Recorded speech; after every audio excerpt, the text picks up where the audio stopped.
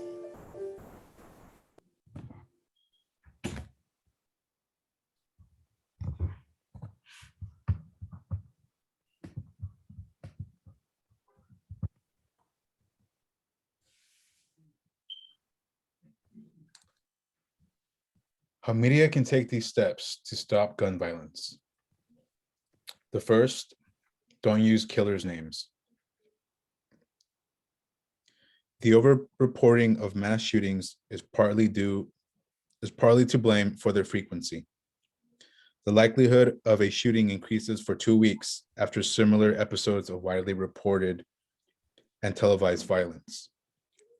A step to ending the killers' names would also be a simple move that may help discourage more fame-seeking would-be shooters. The second step, to publish crime scene photos. While avoiding glamorizing these crimes can help prevent the true devastation of such violent shootings, these very same networks have no problem depicting fictional bloodshed on popular crime dramas. So maybe, just maybe, they would be receptive to the idea. The third, cover the whole story and not abandon the issue. Many times, news networks will ignore protests and rallies following shootings almost completely, which unfortunately leads to the media abandoning the story. The fourth step, report shootings in non-white neighborhoods. In the United States, most gun violence victims are Black. But that's not the takeaway you get from news coverage, which typically focuses on shootings that take place in predominantly wealthier schools and majority white neighborhoods. The fifth step, talk about toxic masculinity and domestic violence. There's a strong link between mass shooters and domestic violence. We can't fully explore why killers choose to enact their rage on so many people without connecting their violence to their histories of misogyny. We should turn to our attention to the ways in which gun violence and mass shootings are covered by mainstream media. If audiences circulated petitions to demand the media networks made these changes, which when covering gun violence, we might better understand why these crimes happen and help prevent future violence from occurring.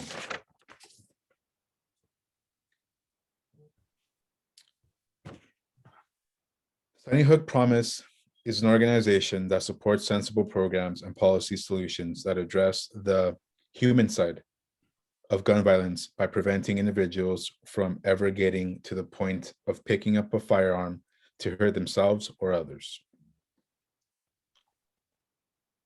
Their mission is to prevent gun violence. The Sunny Hook Promise, their mission is to prevent gun violence and other forms of gun violence before they can happen. Although the media can influence gun violence and possibly gun shooters and abandon the full story completely, there are some positives that that media's social networks, nonprofit organizations can do to prevent these unfortunate violent situations to happen. We would like to end this presentation with these two telling videos, courtesy of the Sunny Hook Promise organization.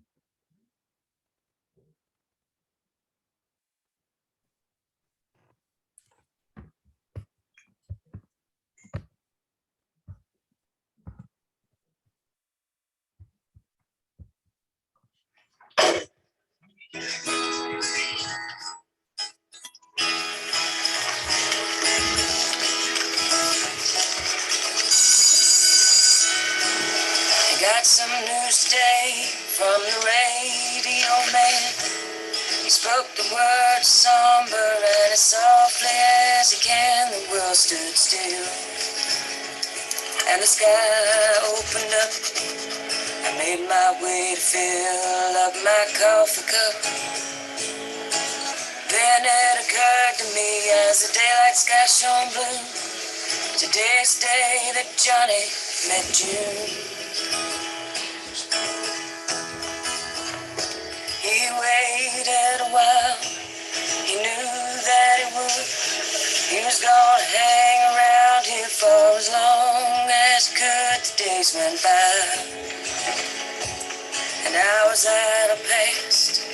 He He was never sure just how long he would last. But there's not much love in a lonely room. Stay, stay, that Johnny met June.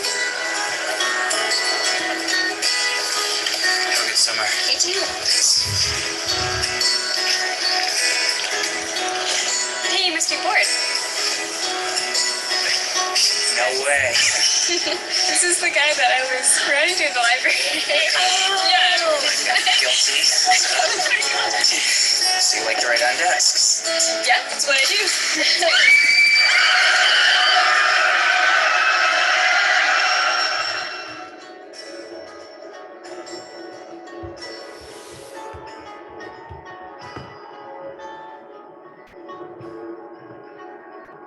Now we're starting over this place that we are. You look already underneath all stars.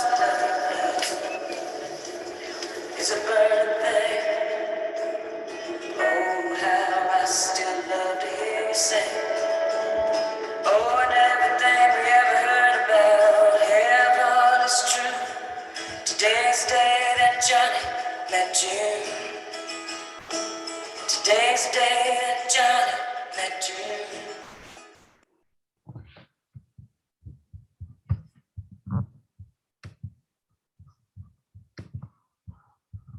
Okay.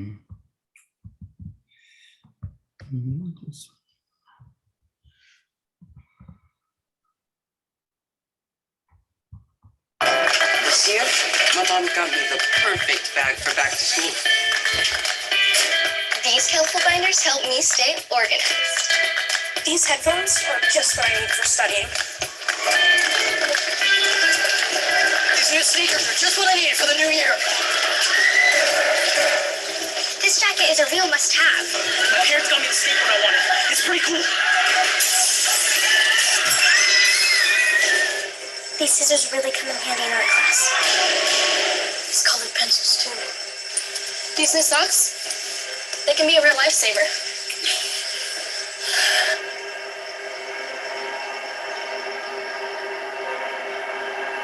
I finally got my own phone to stay in touch with my mom.